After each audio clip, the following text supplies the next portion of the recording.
Water na lang. Yan yung mga taga-Katulian yan. Oh, Mga badyawan yun. Mga badyaw.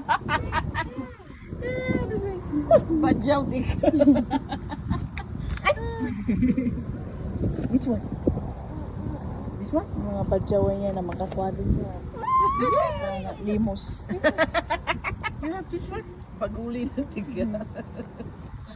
Yung mga pantyali nila na. Ouch!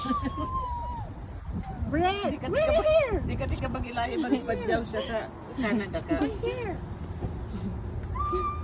Yes! My hair! Best Lola. Huwag mo nang sapatusan mo kung hindi wala na rin tayo pupuntahan. Wala na, oh. Spooting din, ma'am. Uting. Kala ko kasi mag-mall eh.